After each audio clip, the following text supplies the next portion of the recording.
Hello there.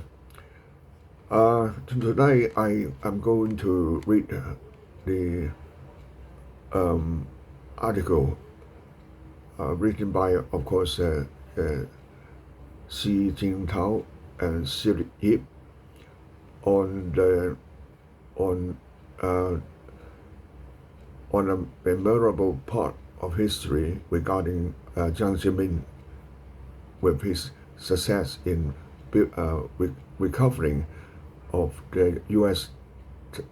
ties, which was very bad at that time. Okay, let's start. China, U.S., and the Jiang Zemin research how former Cold War rivals found a decade of unsteady climb after Tiananmen. Jiang Zemin and Bill Clinton met in Seattle in 1993 when an ostracized China was in great difficulties following the Tiananmen crackdown. So began Jiang's eventful steering of bilateral ties, the high points of which were China's entry to the WTO and hosting of the 2008 Olympics. When Jiang Zemin arrived in Seattle in November 1993, his first U.S. visit as president of China, Beijing's relations with Washington and most of the world were in disarray, overshadowed by the bloody Tiananmen Square crackdown 4 years earlier. China was in great difficulties back then, hit by U.S.-led sanctions and diplomatic isolation following the events of June 1989, former Foreign Minister Li Chao-shing recalled later. Both Jiang and his host, then U.S. President Bill Clinton, had faced many questions over deciding to meet on the sidelines of the inaugural Asia-Pacific Economic Cooperation Leaders Forum. Although that meeting, the first top-level U.S.-China exchange since June 1989, yielded few tangible results, Clinton said the talks were very productive and that U.S. was reluctant to isolate a country as big as China, while Jiang praised their direct engagement as being of great significance in itself. It was Jiang's most high-profile appearance on the world stage since taking office soon after the Tiananmen crackdown, but it also posed a big test for the Chinese leader following Clinton's decision that made to make China's most favored nation trade status contingent upon improvements in its human rights record. For many, the Seattle trip marked the beginning of a decade-long unsteady rapprochement between the former Cold War rivals under the watch of Jiang, who died on Wednesday, aged 96. As China's relations with the U.S. and the Western world were at all-time low, Jiang's landmark trip to the APEC summit in Seattle offered the most important opportunity for Beijing and Washington to mend ties after 1989, said Pang Yongying, a professor of international affairs at Sichuan University. Initially, as a transitional figure when he was handpicked by the late Paramount leader Deng Xiaoping to replace the disgraced Zhao Ziyang, Jiang cemented his place in history by raising China's profile as a global power and leading its historic integration into the global economy. Jiang is credited with securing China's entry into the World Trade Organization in 2001 and a successful bid to host the 2008 Summer Olympics, as well as managing multiple diplomatic crises. However, his grandiose style and over-the-top showmanship, and most notably the stalled political reform and suppression of the Falun Gong spiritual movement during his tenure, made him an easy target for public mockery. It took Jiang many years to emerge from Deng's tutelage and shadow, according to S. Mahmoud Ali, and international relations expert at the University of Malaya's Institute of China Studies. He inherited 2 decades of tacit anti-Soviet alliance and the U.S., but the Tiananmen crackdown's bitter aftermath, U.S. sanctions, and the steady rise of U.S. into the systemic primacy or world leadership as challenged their 2 powers. Ali said, Jiang's role was to manage the transition from covert strategic partnership to equidistance and the assertion of China's strategic autonomy, a very complex process given the post-Soviet system dynamic evolution.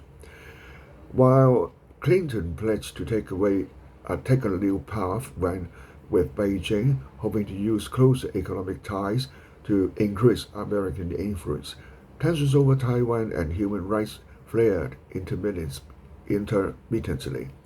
While the U.S. held off on boycotting the 4th UN World Conference on Women held in Beijing 1995, Clinton's decision the same year to allow then Taiwanese President Lee Teng-hui to make a rare visit to the U.S. set off the third Taiwan Strait crisis, sparking fears of war. Beijing strongly condemned Lee's trip, the only long-transit visit to the U.S. by a sitting Taiwanese president since 1979, recalled his ambassador to Washington, and fired surface-to-surface missiles into the seas around Taiwan, prompting the Clinton administration to send 2 aircraft carrier strike groups to the region. In an effort to stabilize relations, Clinton later helped pave the way for Beijing's accession to the WTO in 2001 and agreed to confirm the Chinese-inspired 3 laws policy on Taiwan during a trip to Shanghai in 1998. The 3 laws were that U.S. would not support Taiwanese independence, any solution that create 2 Chinas, or 1 China and 1 Taiwan, or Taiwan admission to international organizations, such as the United Nations. Despite Jiang's much talked about the bonhomie, personal charms, and penchant for quoting poetry, it was largely seen as a standing firm against the U.S. and the West, according to observers. After the U.S. bomb landed on Chinese embassy in Belgrade in 1999 during a later operation in the former Yugoslavia, and enraged Jiang reportedly refused to take Clinton's calls for a week over what Beijing called a barbarian act, even after the U.S. president had made a public apology. In April 2001, when a Chinese pilot was killed after his fighter jet collided with a U.S. spy plane off southern China, Beijing detained the U.S. crew amid soaring anti-American sentiment nationwide. For the first few days of the ensuing 11-day standoff, Jiang again refused to take calls from his then U.S. counterpart, George W. Bush.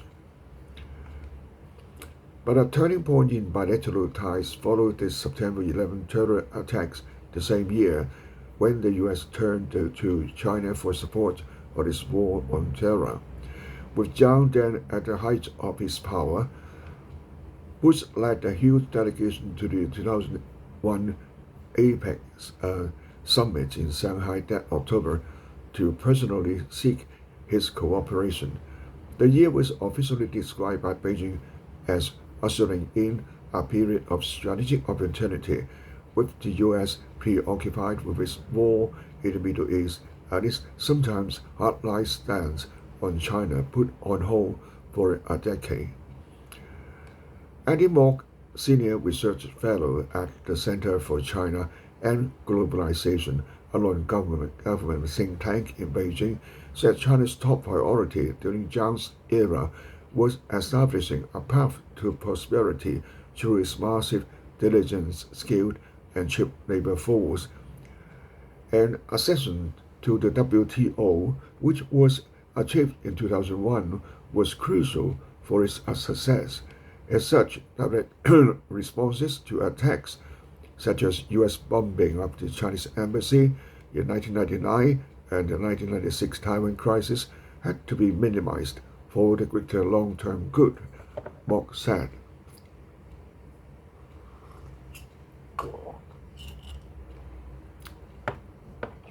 However, with U.S. ties in free fall and China's integration into the global system under unprecedented scrutiny, Jiang's legacy is far from settled, observers warn.